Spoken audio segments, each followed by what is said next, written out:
사도행전 1장 12절에서 14절까지 말씀, 제 성경으로는 사도행전 1장 14절에서 28절 신약 187면에 있습니다. 다 찾으셨으면 우리 함께 교독하겠습니다. 12절 제가 읽습니다. 제자들이 감라몬이라 하는 산으로부터 예루살렘에 돌아오니 이 산은 예루살렘에 가까워 안식일에 가기 알맞은 길이라. 베드로, 요한, 야고보, 안드레와 빌립, 도마와 바돌로메,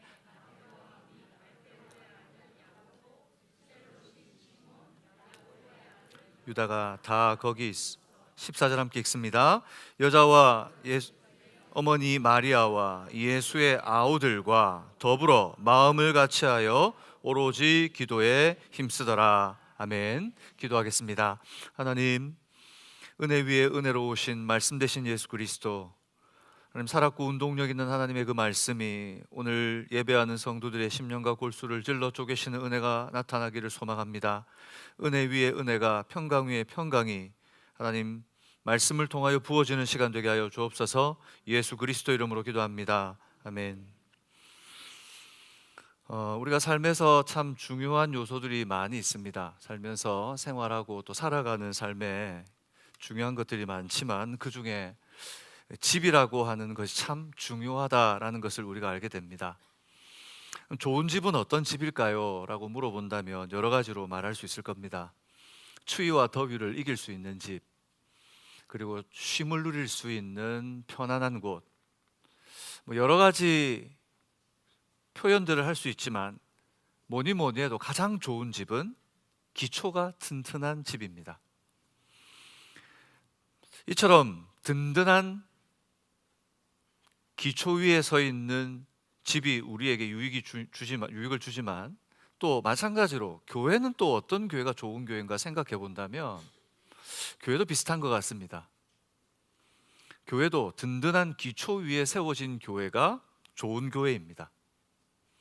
말씀이라고 하는 이 기초 위에 교회가 서 있을 때 우리가 그런 교회를 보며 참 좋은 교회다라고 말할 수 있을 것 같습니다. 행복한 예배를 드리고 선교의 사명을 다하는 교회, 어쩌면 그것이 교회를 표현할 수 있는 모두를 다 담아내고 있는 것 같습니다. 오늘 말씀은 그 기초 위에 세워져 가는 바로 그 교회에 대해서 다시 한번 소개하고 있습니다. 약속을 주시고 성령이 오시기 전까지 교회로서 준비해가는 그 모습이 오늘 말씀 속에 담겨져 있는데, 우리가 앞서 살펴본 것처럼 부활하신 주님은 제자들을 찾아오셨죠. 실패했던 제자들을 치료하시고 회복시켜 주셨습니다. 또 하나님의 나라의 일을 전수해 주셨죠. 하나님의 나라의 일을 어떻게 해야 되는지, 그것이 무엇인지 40일 동안 그들에게 가르쳐 주셨습니다. 그리고 제자들이 이 사명을 이룰 수 있도록 약속을 주셨습니다. 성령을 보내어 주겠다는 것이죠. 왜 성령이 오셔야 했나에 대해서 요한복음과 사도행전 곳곳에 우리는 발견할 수 있습니다. 성령님이 누구이신가와 관련되어 있는 거죠. 성령님은 보혜사이십니다. 보혜사란 돕는 분이시죠. 늘 주의 자녀들은 믿음의 길을 걸어가며 도움이 필요합니다. 하지만 세상의 어떤 것도 우리에게 필요한 도움을 주기에는 부족합니다. 그런데 성령께서는 보혜사가 되셔서 늘 도우시기 위해서 우리 가운데 오셨다는 겁니다. 또 성령님은 진리의 영이십니다.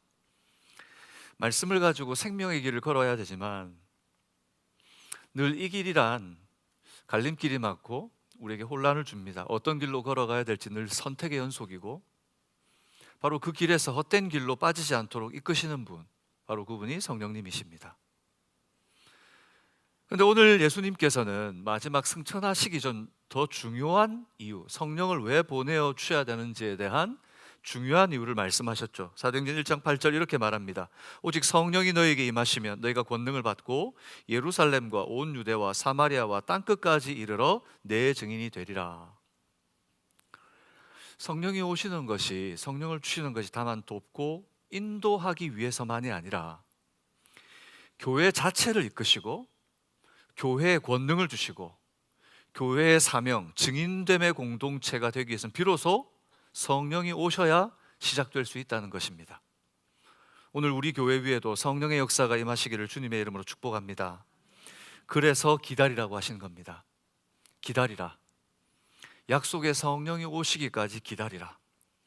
오늘 말씀 사도행전 1장 12절 14절 중심으로 우리는 약속 위에 세워져 가는 교회라는 제목으로 말씀을 나누려고 합니다. 약속의 말씀대로 성령을 기다리는 제자들의 행적을 따라가면서 정말 하나님이 말씀하시는 준비한 교회, 준비되는 교회, 그 교회는 어떤 교회인가? 이 제자들을 통해 은혜를 나누는 시간 될 수 있기를 축복합니다. 그렇다면 예수님이 말씀하신 그 약속을 붙드는 제자들의 모습은 어떤 것인가? 첫 번째는 이 제자들은 기대와 소망의 마음으로 기다렸습니다. 제자들의 마음에는 기대와 소망이 있었습니다. 사도행전 1장 12절 오늘 말씀을 보면 이렇게 기록되어 있죠. 같이 읽겠습니다. 시작. 제자들이 감람원이라 하는 산으로부터 예루살렘에 돌아오니 이 산은 예루살렘에서 가까워 안식일에 가기 알맞은 길이라. 제자들은 감람원이라고 하는 곳에서 예루살렘으로 돌아갔습니다. 감람원이 어디입니까? 감람산이죠. 올리브의 산. 이곳에 겟세마네 동산이 있었죠. 아주 많은 일들이 감람산에서 일어났습니다. 무엇보다 예수님이 부활하신 몸으로 찾아오시고 승천하신 곳이 바로 감람원, 이 감람산에서 일어난 일입니다. 감람산에서 이제 제자들은 예루살렘으로 돌아갑니다. 그런데 예루살렘은 제자들에게 참 아픈 곳입니다. 제자들에게 예루살렘은 그 기억 자체가 그렇게 썩 좋은 기억으로 남지 않습니다. 바로 그곳에서 그들은 주님을 버렸습니다. 그곳에서 주님의 고난과 함께 자신들의 절망을 경험했던 곳입니다. 그래서 예루살렘은 제자들에게 참 아픈 곳이었습니다. 심지어 지금 이 순간조차도 여전히 예루살렘의 분위기는 예수님을 따르는 무리에게 적대적입니다. 살기가 등등해서 예수와 그 복음을 따르는 자들을 대적하는 곳이고, 그래서 예루살렘은 위험한 곳이었습니다. 심지어는 어떻습니까? 고난을 받고 힘겨워했지만 그 당시 예수님은 그들과 함께 하셨죠. 그러나 이제 부활하신 주님은 그들 곁에 계시지 않고 승천하셨습니다. 그들이 따라야 할 리더조차 없는 상황입니다. 그런데 제자들은 다시 예루살렘으로 돌아갑니다. 오늘 말씀 12절을 보면 제자들에게 아픈 상처가 있고 아픈 곳인데도 불구하지만 12절이 말하는 이 내용에는 뭔가 이전과 다른 모습이 보입니다. 12절에 예루살렘으로 돌아간다고 말하면서 이런 설명이 뒤에 붙어져 있죠.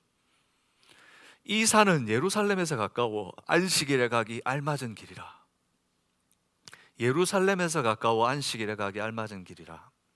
사실 오늘 이 본문 속에서 좀 이 말씀은 굳이 설명이 필요한가라고 생각할 수 있는 바로 구절이기도 합니다. 제자로 돌아가는데 굳이 이 거리를 설명하려고 하는 것인가? 사실 여기서 말하는 안식일에 가기 알맞다고 하는 것은 율법으로 안식일에 오갈 수 있는 거리가 정해져 있습니다. 감람산에서 예루살렘까지의 거리는 그 안식일에 허용된 거리라고 하는 의미도 담고 있지만, 그런데 굳이 그것을 설명하기 위해서 이 표현을 했을까? 오늘 이 본문에서 생각하게 됩니다.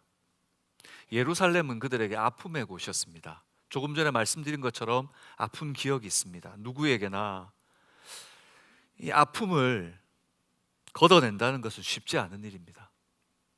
아픈 상처들, 사랑하는 이들을 먼저 떠나보내고 누군가와의 어려운 마음이 있거나 또는 내가 아픔을 경험한 곳에 다시금 가거나 다시금 기억하거나 그곳에 내가 발걸음을 한다는 건 쉬운 일이 아니죠. 그래서 이 땅을 살아가는 모든 사람들이 겪는 아픔일 겁니다. 그런데도 불구하고 아픔을 꺼내놓는 자들이 있죠. 바로 아픔이 회복된 사람들입니다. 그 아픔을 극복하고 이긴 사람들은 그 아픔이 이제 자기들에게 걸림돌이 되지 않습니다. 다시 말하면 좋은 변화가 일어나면, 우리 가운데 좋은 변화가 일어나면, 그래서 회복이 되면 멀어져 있던 관계가 가깝게 느껴집니다. 모든 경우가 다 그런 건 아니지만 우리 안에서 좋은 변화가 일어나기 시작한다면 분명히 멀게 느껴졌던 관계는 완전히 해소되진 않지만 가깝게 느껴지기 시작합니다. 그리고 관계가 변화되어 상처가 회복되면 서로의 거리가 가깝게 느껴집니다. 멀 곳에 있어서 발길이 닿기도 힘든 곳이지만 사랑하는 마음으로 회복이 되면 그 먼 거리도 가깝게 느껴져요. 자녀를 만나러 가는 부모님들의 마음이 그런 것 같아요. 먼 곳에 있지만 몇 시간을 걸려가야 되지만 다른 나라에 있지만 그 발걸음은 가볍고 그 거리는 가깝게 느껴집니다. 이처럼 오늘 제자들에게는 상처가 있는 예루살렘이었지만 지금 돌아가는 그들에게는, 다시금 돌아가는 그들의 마음에는 이제 두려움을 넘어서 무언가 그들을 든든히 이끄는 힘이 있다는 것을 발견하죠. 그 안에 변화가 일어난 겁니다. 마음의 변화가 일어난 거죠. 오늘 여기 있는 여러분들에게도 주님이 주시는 두려움을 넘어서는 변화가 있기를 축복합니다. 그럼 제자들에게 일어난 변화란 무엇일까요? 이 제자들에게 어떤 변화가 있었기에 오늘 두렵지 않고 예루살렘으로 돌아갈 수 있을까요? 그것은 부활하신 예수님의 승천을 목격했기 때문입니다. 부활하신 예수님의 승천을 목격했다. 어쩌면 오늘 우리는 여기 있는 이 사건을 읽으면서 그렇게 대수롭지 않게 넘어갈지도 모릅니다. 하지만 이 사실은 충격적인 사실입니다. 여러분 성경으로 사도행전 1장 9절에서 11절까지 말씀을 우리 한번 교독하겠습니다. 여러분 성경을 보시고 9절을 제가 읽습니다. 이 말씀을 마치시고 그들이 보는데 올려져 가시니 구름이 그를 가리어 보이지 않게 하더라. 올라가실 때에 제자들이 자세히 하늘을 쳐다보고 있는데 흰옷 입은 두 사람이 그들 곁에 서서 11절 이르되 갈릴리 사람들아 어찌하여 서서 하늘을 쳐다보느냐 너희 가운데서 하늘로 올려지신 이 예수는 하늘로 가심을 본 그대로 오시리라 하였느니라. 오늘 이 사건, 승천하신 예수님이 하늘로 승천하시는데 구름이 가립니다. 구름을 가렸다는 것이 예수님이 승천하시는 날 우연하게도 구름 낀 날이어서, 맑은 하늘이 아니고 구름 낀 날이어서 올라가시는데 구름이 예수님의 모습을 막았다는 게 아닙니다. 클라우디 데이가 되어서 예수님이 가는데 구름이 예수님을 막았다는 것이 아니죠. 그리고 예수님의 좌우에는 누가 있습니까? 천사들이 있습니다. 예수님이 승천하시고 이 구름, 우리가 흔히 말하는 그냥 자연적으로 생긴 구름이 아니라 예수님을 둘러싸고 있는 구름을 봅니다. 그리고 천사들이 함께하고 있죠. 이것이 무엇입니까? 바로 하나님의 영광을 목격하고 있는 겁니다. 우리는 성경에서 이 장면을 봅니다. 이사야가 환상 중에 하나님의 영광을 목격했습니다. 그 영광이 어떻습니까? 구름에 둘러싸여 있는 하나님의 보좌가 스랍들에 둘러싸여 거룩하다 거룩하다 거룩하다 하시는 그 영광을 봅니다. 그때 그 영광을 보았던 이사야가 하나님께 어떻게 응답하시오? 화로다 나여 망하게 되었도다. 하나님의 영광을 목격했던 이사야 선지자는 환상 속에서 주님을 봤지만 환상 중인데도 너무 두려워 자기가 망하게 되었다라고 고백합니다. 이것은 두려움에 휩싸인 것도 맞지만 하나님을 향한 경외감에 절로 터져나오는 탄식입니다. 하나님을 만난 자들의 입술을 통하여 나의 죄가 드러나고 이 죄지은 인간이 영광스러운 하나님을 만날 때 터져나오는 하나님에 대한 경외의 탄식이 흘러나온 거죠. 화로다 나여 망하게 되었도다. 우리는 베드로, 야고보, 요한을 통해서도 발견합니다. 베드로, 야고보, 요한이 예수님과 함께 사역을 할 때 변화산에서 주님의 영광을 목격했죠. 그때 이 세 제자가 보인 반응이 뭐였습니까? 주여 여기가 좋사오니라 했습니다. 주여 여기가 좋사오니. 그리고 연이어 나오는 말은 무엇입니까? 여기 초막셋을 짓겠다는 겁니다. 초막셋을 짓는데 그것도 자기들을 위해 짓는 것도 아니죠. 하나는 주님을 위해서, 하나는 모세를 위해서, 하나는 엘리야를 위해서 여기에다 초막을 짓고 살겠다는 겁니다. 성경을 보면 이 사람들은 자신들이 무슨 말을 하는지도 알지 못한다고 했죠. 주의 영광을 본 사람들은 압도되는 은혜 가운데 휩싸인다는 것을 보게 됩니다. 우리는 성경 속의 인물들이 아니라 우리가 신앙생활하면서도 이런 분들을 봅니다. 예수님을 처음 만난 성도들을 보면 그들 속에 바로 이 감격이 있는 것을 봐요. 예수님을 처음 만나고 교회 오면서 주님이 좋아서 기쁨이 넘치는 성도들을 봅니다. 기존에 다니는 성도들은 좀 의아합니다. 뭐가 저렇게 기쁘지? 근데 늘 웃음이 있고 예배 오는데 늘 기쁘고 뿐만 아니라 주변이 달라져 보인다고 합니다. 공기조차도 다릅니다. 이전에 살던 세상이 아닙니다. 하루하루가 기쁘고 하루하루가 좋습니다. 그뿐입니까? 자기를 묶고 있던 삶에 무거웠던 짐이 다 날아간 것처럼 기쁘답니다. 예배만 드리면 이유 없이 눈물이 납니다. 이유 없이 눈물이 흐르고 눈물을 주체할 수가 없습니다. 그때 이 성도들이 보이는 반응, 고백이 뭡니까?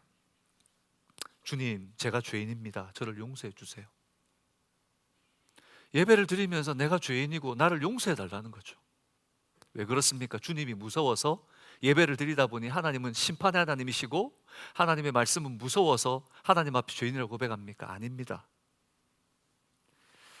주님을 만난 자에게 주시는 은혜가 흘러 넘치기 때문입니다. 살아계신 주님을 만났기 때문에 이 고백을 하는 겁니다. 지금 제자들이 승천의 현장에서 목격한 예수님은 랍비 선생님이 아닙니다. 제자들에게는 예수님이 부활 승천하시기 전까지 주님이 누구이신지 분명히 알 수 있는 고백이 나타나지 않습니다. 그런데 오늘 그들의 눈앞에 나타난 분이 누구신가? 약속의 말씀을 주실 때까지만 해도 그들은 이스라엘 나라를 회복하심이 이때입니까? 라고 물었었죠. 그런데 랍비 선생님이 아닌 그들은 살아계신 주 예수 그리스도를 만나고 있는 겁니다. 부활하여 승천하시는 주님을 보면서 그제서야 저분이 나의 주님이시고 하나님이시라는 것을 만나는 것입니다. 오늘 여러분이 바로 그 하나님을 만나시기를 주님의 이름으로 축복합니다. 주님 만나셔야 합니다. 제자들의 두려움이 주님을 만났을 때 다 벗겨졌습니다. 약속의 말씀이 기대되는 기쁨과 소망이 예루살렘으로 가라 하시는데 두려운 것이 아니라 벅차올랐습니다. 그래서 예루살렘으로 가는 길은 어떻게 보였냐? 가깝고 가기에 딱 알맞은 길로 보였습니다. 이제 주님의 말씀을 쫓아서 말씀하셨으니 내게 가기에는 너무 가까워 보이고 친근해 보이고 기쁨과 소망이 넘쳐 보이는 길이었죠. 시편 23편에 보면 환난 가운데 주님을 만난 다윗이 아직 자기 인생의 여정에 마지막까지 오진 않았지만 그 주님을 만나고 나서 인생의 방향이 틀어지고 시각이 달라져서 주님 앞에 이렇게 고백합니다. 23편 1절 2절 우리가 너무 잘 아는 말씀이죠. 여호와는 나의 목자시니 내게 부족함이 없으리로다. 하나님이 나의 목자가 되시니까 살아계신 주님을 만나시니 내게 부족함이 없고 2절에 보니까 그가 나를 푸른 풀밭에 누이시며 쉴 만한 물가로 인도하시는도다. 우리 주님은 반드시 나를 푸른 풀밭 쉴 만한 물가로 인도하실 것이니 소망이 흘러 넘치는 거죠. 그러나 여러분 정말 다윗의 인생에 푸른 풀밭 쉴 만한 물가만 있었을까요? 약속을 받고 하나님을 만나면 내 주변의 삶이 다 달라지고 승승장구하고 아무 문제도 없을까요? 그렇지 않습니다. 다윗도 마찬가지였습니다. 그 주님을 만났지만 그의 인생에 문제가 없는 것은 아니었습니다. 23편 4절은 이렇게 얘기합니다. 같이 읽겠습니다. 내가 사망의 음침한 골짜기로 다닐지라도 해를 두려워하지 않을 것은 주께서 나와 함께 하심이라. 주의 지팡이와 막대기가 나를 안위하시나이다. 사망의 음침한 골짜기가 있다는 겁니다. 여전히 나를 해하는 세력들이 있다는 겁니다. 그런데 여전히 내 앞에 사망이 있고 해가 있는데 다윗에게 달라진 것이 있습니다. 두려워하지 않을 것은 주께서 나와 함께 하심이라. 살아계신 하나님이 나와 함께 하신다는 사실이 바로 다윗에게 달라진 사실입니다. 다윗은 두렵지 않았습니다. 주의 지팡이와 막대기가 그를 안위하신다고 분명히 확신했기 때문이죠. 사랑하는 여러분, 같은 길이라도 누구와 함께 걷느냐에 따라 그 길이 다릅니다. 꽃길을 걸어도 원수와 함께 걸으면 그 길은 어두운 터널입니다. 분명히 꽃이 만발한 길인데 꽃이 보이지 않습니다. 마음이 불편하고 저 원수가 나를 집어삼킬 것 같아 긴장하며 그 길을 가야 됩니다. 그러나 위험해 보이는 외딴 길이라도 사랑하는 이와 함께 걸으면 한적한 오솔길이 됩니다. 위험하고 불안해 보이고 아무것도 아닌 것 같은데 주님과 함께 걸으니 그 길은 한적한 오솔길이 되어 있습니다. 그렇습니다. 살아계신 주님을 만난 곳엔 기대와 소망이 일어나는 줄로 믿습니다.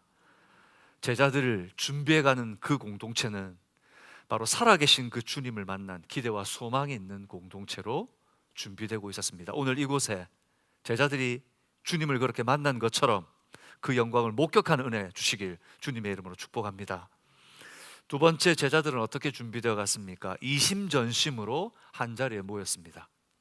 그들은 이심전심으로 한자리에 모였습니다. 이 기대와 소망 가운데 예루살렘으로 돌아온 제자들, 1장 13절에 보면 그들이 유하는 다락방으로 향하여 라고 말합니다. 다락방에 올라갔대요. 이 제자들은 예수님 부활하시고 나서 예루살렘으로 돌아가라는 약속의 말씀으로 돌아왔는데 그들이 온 곳은 다락방이옵니다. 그들이 유하던 곳, 이전에도 함께 있었던 곳이라는 거죠. 그런데 성경을 보면 11사도만 도착한 것은 아니었던 것 같습니다. 제자들이 3, 4모 흩어져 와왔더니 거기에 형제들이 다 있었습니다. 그런데 13절에 제자들의 이름이 소개되지만 이어 14절에 보니 또 누가 등장합니까? 여자들이 거기에 있었다고 이야기합니다. 여자들. 이 여자들은 어떤 여자들일까요? 도대체 어떤 여인들이 이 다락방에 같이 모였을까요? 아마 여러분이 짐작하는 대로 예수님의 고난과 함께하고 부활하신 그 현장에서 주님을 목격한 여인들일 겁니다. 마태복음 27장 56절에 보면 이렇게 기록되어 있죠. 같이 읽을까요? 그 중에는 막달라 마리아, 누굽니까? 막달라 마리아가 7 귀신이 들렸다가 예수님께서 고쳐주신 여인이죠. 또 누가 있습니까? 야고보와 요셉의 어머니 마리아와 또 누가 있지요? 세베대 아들의 어머니도 있더라 라고 말합니다. 그러면 여기에 이 세 여인만 있었을까요? 아닐 겁니다. 예수님을 수종 들고 따랐던 여인들은 이 셋 말고도 또 누가 있습니까?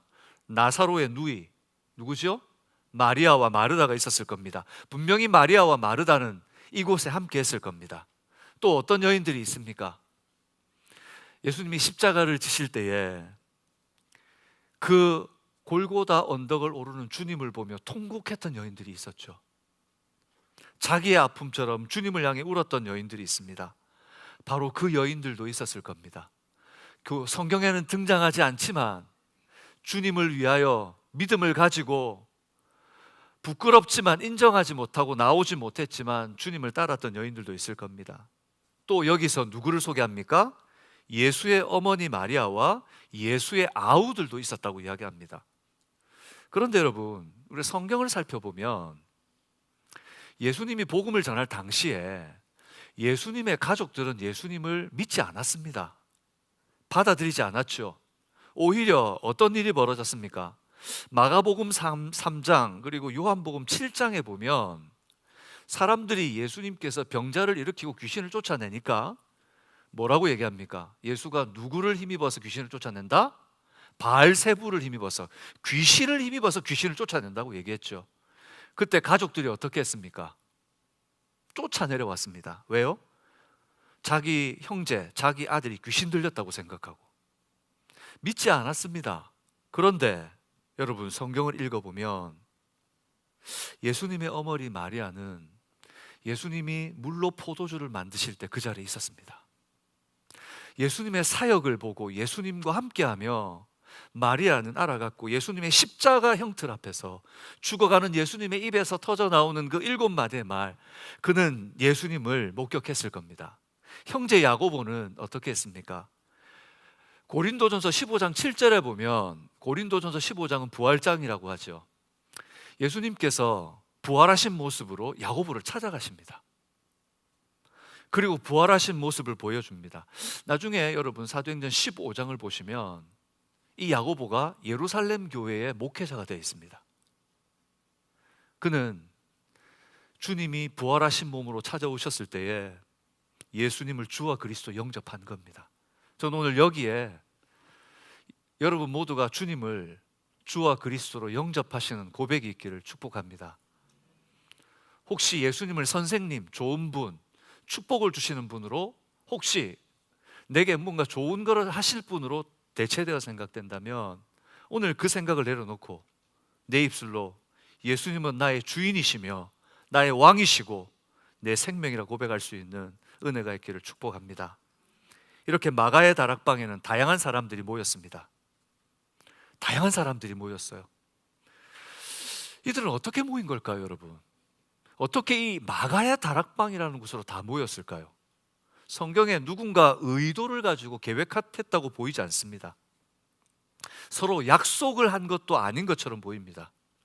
그런데 이 사람들은 3355 발걸음이 마가의 다락방으로 향했습니다. 마가의 다락방, 여기가 어딜까요? 이 다락방은 사도행전 12장 12절에 보면 베드로가 예수님을 전하다가 매를 맞고 옥에 갇혔다가 천사들이 옥문을 열어줍니다. 그때 베드로가 옥문이 열렸을 때 도망쳐 나와서 찾아간 곳이 있죠. 바로 마가의 어머니의 집으로 갑니다. 그때 마가의 어머니 집 뭐 하고 있었나? 이 베드로를 위하여, 교회를 위하여 열심히 기도하고 있었죠. 이 마가의 다락방, 이곳은 이 성경 연구가들이 예수님께서 마지막 성찬을 가지신 곳도 이곳이라고 이야기합니다. 제자들과 함께 마지막 죽음을 앞두시고 성찬을 나누신 곳이 바로 이 마가의 다락방이었고, 제자들에게 마지막 권면하는 다락방 강화의 말씀을 주신 것, 요한복음 14절에서 나타나는 성령과 기도 그리고 부활에 대해서 말씀하신 바로 그것도 마가의 다락방이었다는 것이죠. 그래서 그들은 그랬던 것 같습니다. 주님께서 승천하신 바로 그 순간 돌아오면서 주님을 기억했던 것 같습니다. 그리고 주님의 흔적이 있는 곳을 찾아서 터벅터벅 걸어왔던 것 같아요. 주님의 기억과 흔적을 쫓아 모이는 사람들, 그것이 바로 교회인 줄로 믿습니다. 예수님의 보혈의 흔적과 주님이 나와 함께 하신 은혜의 흔적을 찾아 모이는 사람들, 바로 우리 방주 선교교회가 그런 교회가 되길 바랍니다. 한마디로 말하면 주님을 뜨겁게 사랑하는 사람들이 모인 겁니다. 서로가 그 광경에 얼마나 가슴이 뛰었을까요? 홀로 있는 줄 알았는데, 나 혼자 있는 줄 알았는데, 먼저 그곳에 도착한 사람들은 계속해서 몰려드는 사람들을 보면서 가슴이 뜨거웠을 겁니다. 나중에 찾아간 사람들은 이미 가득 차 있는 그 광경을 보고 놀랐을 겁니다. 사랑하는 여러분, 그렇게 모인 사람들이 15절에 보니까 약 120명이었다고 얘기합니다. 하나님께서는 우리를 홀로 두지 않는 줄로 믿습니다. 홀로가 아니라 함께하니 더 힘이 되는 거죠. 히브리서 12장에 보면 이렇게 이야기합니다. 이러므로 우리에게 구름같이 둘러싼 허다한 증인들이 있으니, 히브리서에 말하는 이 히브리인들, 복음을 위하여 예수 그리스도를 영접하고 그들의 삶을 달리한 그들이 세상을 살아가는데 외롭게 느껴지고 혼자 있던 것 같은데, 근데 히브리 저자가 이렇게 말합니다. 두려워하지 마라. 우리에게 구름같이 둘러싼 허다한 증인들이 있다 말하는 것입니다. 오늘 믿음의 경주를 하는 우리를 응원하시는 주님이 우리를 향해 하시는 말씀인 줄로 믿습니다. 주님 사랑하는 이심전심의 마음으로 한 자리에 모인 그들이 바로 역사를 움직이는 교회로 이제 사용될 겁니다. 사랑하는 여러분, 그렇습니다. 교회는 성령께서 감동케 하신 이심전심, 이심전심이 뭡니까 여러분? 마음으로서 마음을 이해한다라는 한자입니다. 마음으로서 마음을 이해한다. 뜻이 통하고 서로의 마음이 굳이 설명 안 하고 특별히 굳이 말하지 않아도 통하는 사람들, 바로 예수 그리스도 안에서 바로 이심전심으로 모인 공동체가 교회라는 거죠. 마음과 뜻과 정성과 생명을 다해 주 하나님을 사랑하는 이들을 통해 세워지는 하나님 나라의 공동체, 우리 방주가 바로 그런 공동체가 되어야 합니다. 방주가 그런 성도들로 준비되어 이루어져야 되는 것이죠. 그러니 교회는 능력입니다. 교회는 늘 그랬습니다. 문화적 배경과 성별, 신분의 벽을 넘어 세상의 기준을 뛰어넘었죠. 이 당시에 봅시다 여러분, 여기 모인 사람들 보세요. 남녀가 함께 있습니다. 신분이 다른 사람들이 함께 있습니다. 어떻게 한 자리에 그 당시에 남녀가 함께 있을 수 있고 신분이 다른 사람이 함께 있을 수 있으며 불가능한 일이죠. 그러나 예수 그리스도 안에서 그것은 문제되지 않았습니다. 십자가 위에서 베푸신 그 사랑으로 문화와 이 세상의 기준을 뛰어넘는 교회, 그래서 세상이 감당할 수 없는 교회가 되기를 주님의 이름으로 축복합니다. 지금도 성령께서는 이심전심의 마음을 가진 제자들을 부르십니다. 성령께서는 어쩌면 우리 교회에게 이 마음으로 모이기를 힘쓰는 교회가 되라고 말씀하시는 것 같습니다. 오늘 우리가 흩어져 만나고 흩어지지만 늘 십자가와 복음 아래 한 마음으로 한 곳에 모이는 바로 복된 교회 되기를 주님의 이름으로 축복합니다. 마지막 세 번째, 이들은 합심하여 기도에 힘을 쏟았습니다. 합심하여 기도에 힘을 쏟았죠. 다락방에 120명이 모였습니다. 여러분, 아무리 재력이 있다고 해도 다락방은 그 당시에 비좁고 120명이면 빡빡히 들어찼을 겁니다. 어린 시절 주일학교에 가면 그랬던 기억이 납니다. 자리도 좁은데 장의자에 선생님이 막 끼워 앉힙니다. 전도됐다고, 전도한 친구라고 막 앉힙니다. 자리가 모자라는데 어깨가 부딪히고 가까워지면 막 신경이 쓰여요. 그런데 혹시라도 이성이 옆에 앉으면 예배드리는 내내 긴장되고 설교도 들어오지 않습니다. 얼마나 부담스럽고 얼마나 거리끼는지 모릅니다. 그런데 여러분, 예수님 당시에는 어땠을까요? 여자들의 무리가 함께 있고 남녀가 같이 있으며 신분이 다른 사람들이 함께 모였습니다. 120명이 빡빡히 들어차가지고 서로 부딪히면서 불편합니다. 얼마나 여러분 불편했겠어요. 잠시 있는 순간도 쉽지 않았을 겁니다. 그런데 14절 하반절의 말씀은 그런 우리의 예측을 무색하게 만들죠. 이 모인 사람들이 뭐 하고 있는가? 오로지 기도에 힘쓰더라. 오로지 기도에 힘쓰더라. 이들의 관심은 뭔가? 불편함? 옆에 누가 앉아 있는지? 어떤 신분이 다른 사람이 있는지? 지금 이 공간이 내게 얼마나 고통을 주는지? 상관이 없어. 오로지 그들의 중심은 기도입니다. 그냥 잠시 묵상하는 것이 아닙니다. 잠시 그냥 눈을 감았다 묵상하고 눈을 떠는 정도, 옆에 있는 사람이 불편하니까 눈 감고 있는 그런 기도가 아닙니다. 지금 예배가 드려지니까 순서를 위해서 기도하는 것도 아닙니다. 오로지 기도에 힘쓰더라, 이 문장은 어떤 때 쓰여지는 문장인가 하면 일시적인 상황을 표현할 때 쓰여지는 문장이 아니고 꾸준히 지속적으로 어떤 일이 벌어질 때 표현하는 문장이 오로지 힘쓰더라라는 표현입니다. 사실은 이 성경에서 이 한 장면, 지금 준비한 이 장면을 표현하기 위해 오로지 기도에 힘쓰더라 얘기했지만, 이들은 이 순간 말고도 계속해서 기도를 이어나갔다는 것입니다.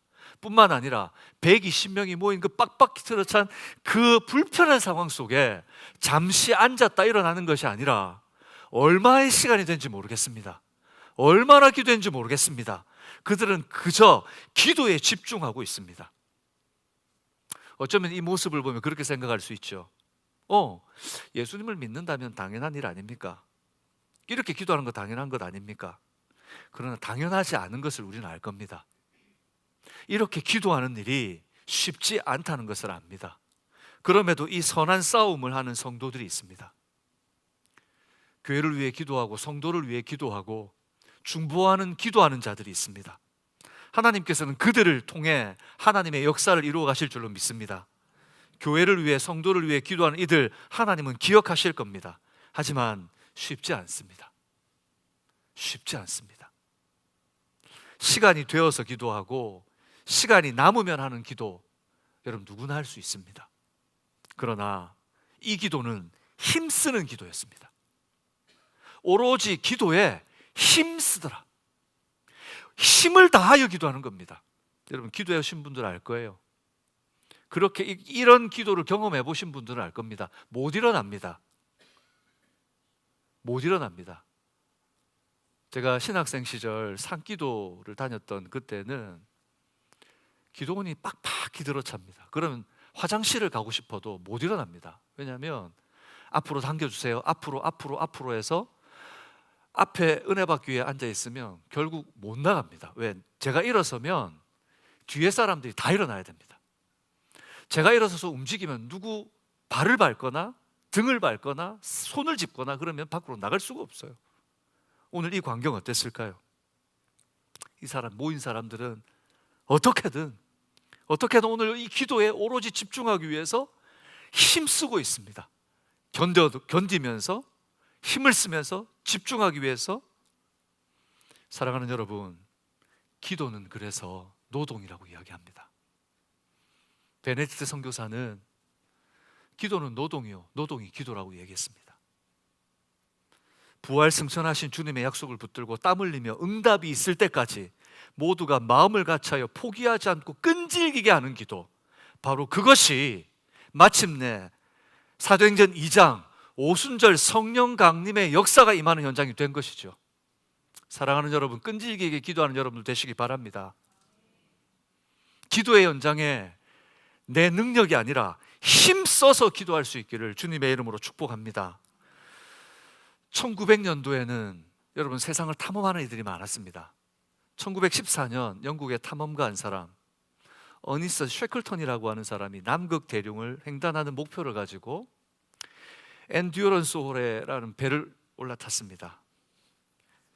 포부를 가지고 많은 후원을 받으며 찬사를 받으며 떠났죠. 근데 얼마 가지 못해서 남극의 두꺼운 빙하에 갇혀버렸습니다.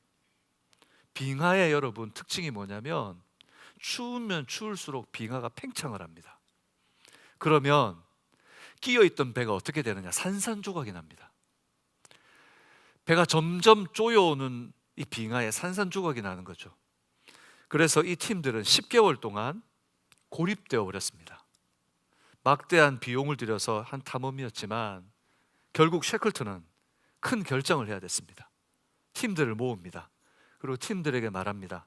탐험은 실패했다. 비참한 결말이었습니다. 탐험은 실패했다. 그리고 어니스트는 중요한 이야기를 합니다. 이제 목표는 하나, 저는 생존이다.